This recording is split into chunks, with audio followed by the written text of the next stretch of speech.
Multiple reports are saying that Big Ten coaches recently held a call and urged Commissioner of the Big Ten, Tony Petitti, to act ahead of the NCAA and punish Michigan for alleged sign stealing. Is this something, acting ahead of the NCAA, is that something that the Big Ten should consider doing?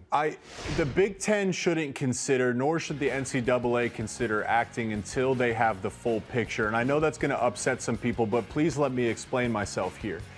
As we just touched on, it has been established that Connor Stalions sent scouts in person to film signals. That's bad, okay? That's over the line. That breaks an NCAA rule of in-person scouting.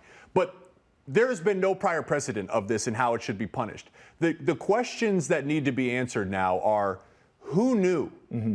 Who directed it? Mm. Who funded it? Because Connor Stalions only made $55,000 a year. He couldn't have just, the parent budget was $15,000. Did he fund it or not? If he didn't, then who funded it?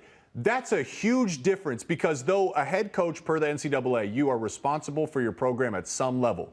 That is very different than the head coach being responsible and not knowing, or the head coach saying, oh yeah, I love this, here's the money to do it, and I want you to make sure you have scouts at all these games. I'm not saying that that's the case, but I'm saying those questions are extremely important to answer before the NCAA should act, let alone the Big Ten. And we want you to join this conversation as well. It's our poll question for today. You can scan the QR code on the screen there. Should the Big Ten act against Michigan before the NCAA, does? Here is my take on it.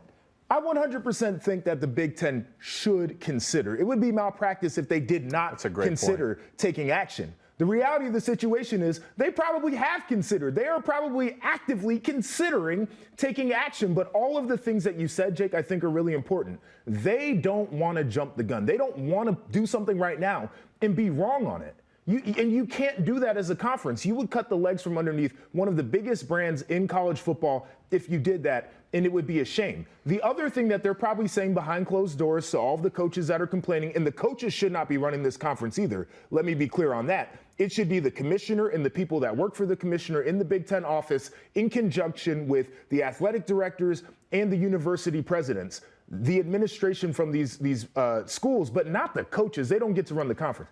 The reality of this situation, they probably told the 13 other people that are mad in the room, listen, if this was you in this same situation, you would want us to do our due diligence. And so we owe that to the University of Michigan. And I don't necessarily think that's unfair.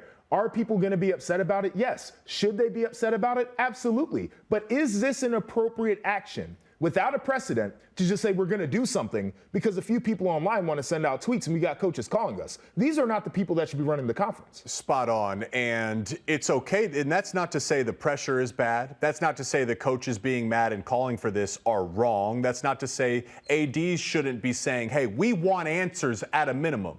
But it's also the conference and the NCAA's right to reserve the right to be patient and acquire more information before making a decision. They reserve the right to be right. They reserve the right to be right. Yes. Exactly. Because if you act before you have all the info, you could be wrong for all